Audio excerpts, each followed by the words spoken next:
that was a tough race. That was incredible. I thought, maybe, I don't want to say it, but that might have been the toughest of all. When you have a father that was there for 26 years and a son that's been there for 24 years or whatever it is, that's not easy. And you did it, and you did it. Under a lot of pressure, too. You were under a lot of pressure. He was actually in the field in Butler, Pennsylvania, when we had that terrible incident. And I saved his life because I said, David, come on up. No, you know what, David? Stay there for a little while. And then I said, let me see the chart. And I looked over to the right. If he would have come up, he would have been maybe not here. So I saved your life by saying, don't come up.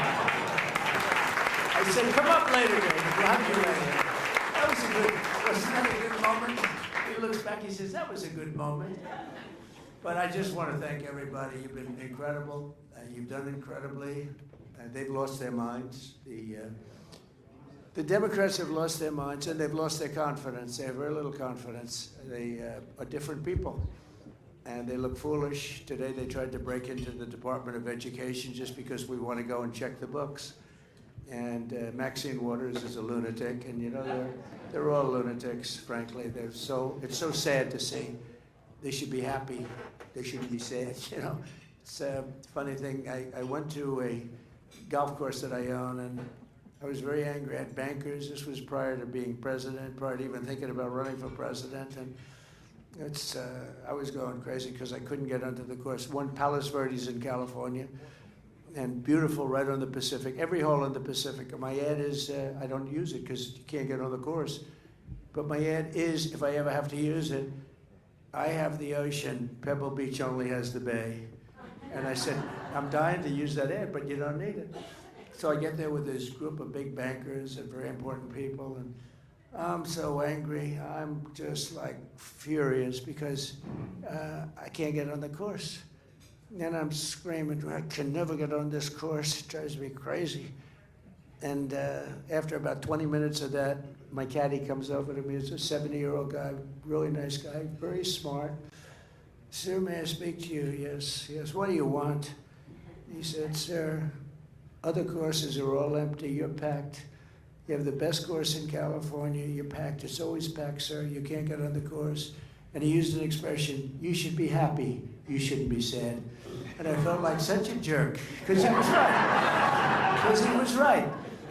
And anyway, but we are happy as a group because we had a tremendous run, and we could have won a couple of more that I thought we were going to win. We won big in Michigan, and Michigan almost won. I don't know why he didn't win. He might be the one. We're talking to Michael and some of the others. He may be the one to run again, but I don't know. He did very well. I thought he won.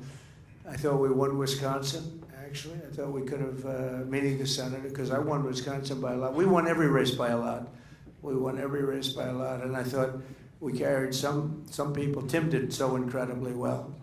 And sort of everyone did well. I mean, they worked hard. We took in some great congressional people. We had a couple of issues that were tough issues, but they were good issues. They were great issues, actually. And I think they ceased to be much of a problem, but we did the right thing. You know what I'm talking about in particular, a certain issue. We did the right thing. But we've been together. It's been amazing unity. The only thing I was a little worried, I was asked to do the prayer breakfast, and they said, oh, it's 2 prayer breakfasts. I said, why is it 2? Because they're not getting along, and I'm talking about unity, so I had to do 2 prayer breakfasts. I said, wait a minute. Right? I did the political prayer breakfast with the senators and the congressmen, and then I said, so you mean I have to do it? They used to have it together, but I understand they'll be in good shape for next year. They're going to do 1, right? And they said, well, you can do it by Skype. I said, I don't want to do it by Skype. So I did 1, and I ran to the other one, which was about 5 minutes away, and I did the other one. And I said, what's going on? Well, there's a lack of unity. I said, let's get unified. And everybody's agreed next year we'll do 1 prayer breakfast, not 2.